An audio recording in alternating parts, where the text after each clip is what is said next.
وَلْتَكُنْ مِنْكُمْ أُمَّةٌ يَدْعُونَ إِلَى الْخَيْرِ وَيَأْمُرُونَ بِالْمَعْرُوفِ وَيَنْهَوْنَ عَنِ الْمُنْكَرِ وَأُولَئِكَ هُمُ الْمُفْلِحُونَ. Perlu dicatat, yang anak anggap perlu diangkat, beberapa kekeliruan atau kebimbangan masalah terkait fidyah. Boleh jadi sudah anak sampaikan ada orang yang dia ini tidak puasa dikarenakan sakitnya sudah sakit tahunan, menahun, tidak bisa diganti di hari lain, maka dia fidyah. Atau orang yang telah tua nggak bisa gantinya, maka cukup bayar fidyah. Atau ibu hamil dan menyusui anak yang dia tidak lagi sanggup berpuasa, lalu dia tidak berpuasa, cukup bayar fidyah. Seperti yang telah saya sampaikan kemarin, tidak mengkodok. Ini pendapat yang lebih kuat. Walaupun para ulama dalam bab ini ada beda pendapat. Tapi insya Allah yang paling kuat, wanita yang hamil dan menyusui anaknya tidak kuat puasa, ya maka dia tidak usah puasa, nanti bayarnya fidyah, bukan mengganti puasa lagi, bukan. Mengapa? Kemarin sudah saya sampaikan. Ibu-ibu itu menyusui anaknya berapa tahun? 2 tahun. 2 tahun nggak puasa, kapan mau bayarnya? Udah 2 tahun pengen bayar, hamil lagi. Betul, anaknya ada 15 biji, nyambung terus. Gaji dirapel enak, puasa dirapel 15 tahun nangis ente. Ya, jadi cukup bayar fidyah. Cuma dalam bab bayar fidyah ini ada beberapa permasalahan yang terkadang kita salah paham. Pertama, fidyah itu harus berupa makanan pokok dan tidak boleh diganti dengan uang, walaupun uangnya bahkan lebih besar dari nilai makanan. Contoh, antum itu kalau ukuran makan sendiri, kalau dipakai duit, misalkan 15.000, misal, saya mau udahlah untuk fidyah saya bayar 25.000, tidak boleh, harus berupa makanan. Mengapa Ustadz? Dari mana dalilnya? Dalam Al-Baqarah ayat 184, وَعَلَى الَّذِينَ يُطِيقُونَهُ فِدْيَةٌ طَعَامُ مِسْكِينٍ وَعَلَى الَّذِينَ يُطِيقُونَهُ. Bagi orang-orang yang tidak puasa, tidak sanggup berpuasa, seperti tadi orang-orang yang sakit menaun, orang-orang yang tua, ibu yang sudah tidak lagi sanggup puasa, ibu-ibu hamil dan menyusui anak yang tidak lagi sanggup berpuasa, maka fafidyatun to'amu miskin. Fidyahnya berupa to'am, memberikan makanan. Anak pengen tanya, di zaman Nabi uang udah dikenal belum? Sudah dikenal. Andai kata mata uang itu boleh, sudah pasti akan ada riwayat yang sampai kepada kita, ada sahabat yang membayar dengan mata uang. Sama seperti zakat fitrah, tidak boleh diganti dengan mata uang, tidak boleh, walaupun nilainya lebih besar. Enggak boleh, harus berupa makanan pokok. Fafidyatun to'am, to'am itu makanan, bukan fidyahnya fulus, bukan. Jelas ya? Jadi diganti, tidak boleh diganti dengan mata uang walaupun nominalnya lebih gede, nggak boleh. Ya. Kalau fidyah itu ukurannya seberapa gitu? Kan ayat ini masih global, betul? Para ulama berbeda-beda pendapat. Kalau kita mengambil firman Allah dalam surat Al-Maidah ayat 89, saat Allah bicara tentang kafaroh sumpah, ini beda lagi. Kafaroh sumpah, tetapi ruknya sama maknanya. Bedanya kalau kafaroh sumpah itu memberi makannya 10 orang miskin ya. Kalau orang yang sumpahnya pengen dibatalkan, dia harus kena kafaroh dengan memberi 10 orang miskin. Lalu Allah ceritanya apa? Makanannya berupa apa? Min awsati ma tud'imuna ahlikum. Yaitu dari makanan yang biasa kamu berikan pada keluargamu, kata Allah. Standarnya, ukuran makannya sesuai dengan yang Anda makan, yang biasa Anda berikan.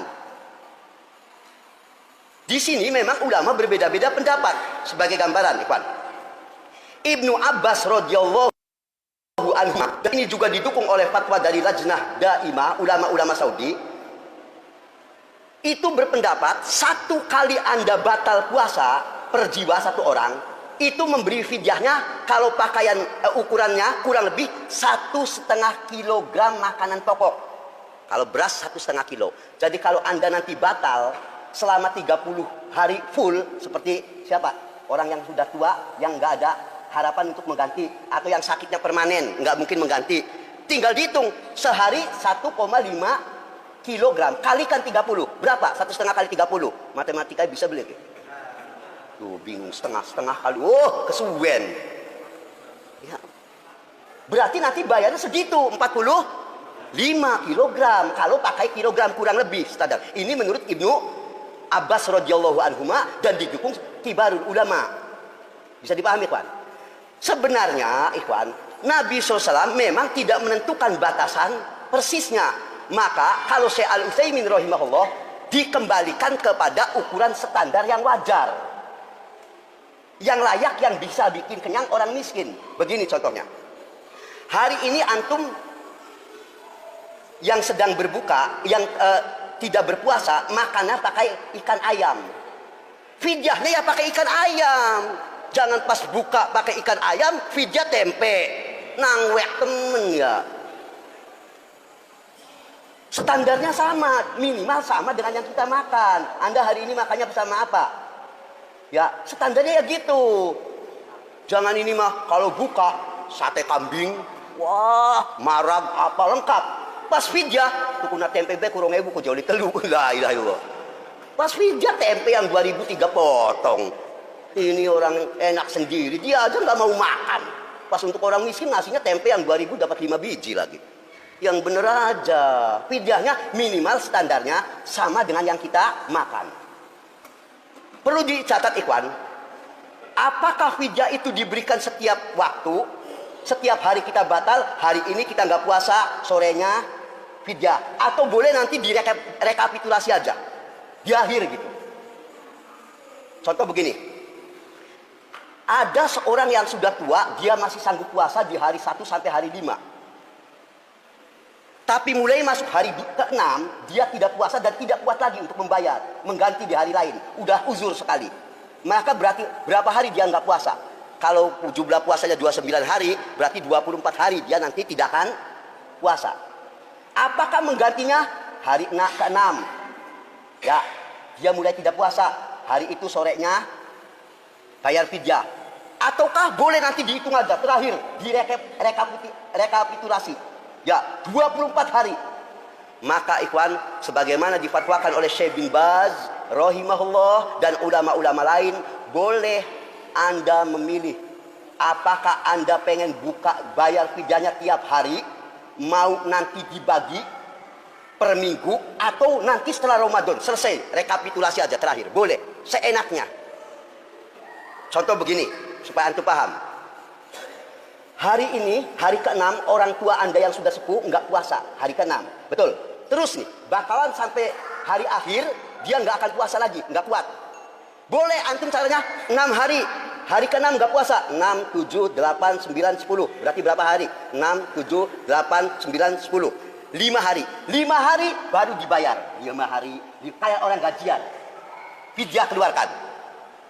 Nanti mulai tanggal selanjutnya. Kalau udah 5 hari dibayarkan. Boleh. Boleh. Atau tiap hari. Hari langsung sorenya kasih. Sorenya kasih. Terus. Atau nanti terakhir aja. Perlu ikhwan ketahui. Ini, dulu Anas bin Malik radhiyallahu anhu dalam asar yang diriwayatkan oleh Imam Ad-Daraqutni 2390 disahihkan oleh Syekh Al-Albani rahimahullah dalam Irwaul Ghalil juz 4 halaman 21. Saat sahabat Anas bin Malik radhiyallahu anhu sudah sangat tua, tidak lagi sanggup puasa, maka beliau membikin bubur, ya, bubur istimewa, ya. Ini akhir puasa, udah selesai Ramadannya, ya. Beliau panggil 30 orang miskin. Ngundangnya sekaligus 30 orang miskin. Karena beliau tidak puasanya 30 hari. Ya, setelah selesai Ramadan, dipanggil 30 orang miskin datang ke rumah beliau. Ke rumah sahabat Anas bin Malik radhiyallahu diundang untuk makan bareng-bareng sebagai fidyah atas beliau. Boleh. Antum boleh manggil. Orang miskin dikumpulkan, ya nanti aja hari istri antum misalkan tadi ada kasus yang tadi, boleh antum pengen manggil orang miskin sejumlah hari yang ditinggalkan orang yang tidak puasa tadi, boleh antum membagikan ke orang miskin, boleh enggak ada aturan rinci. Bisa dipahami, kawan?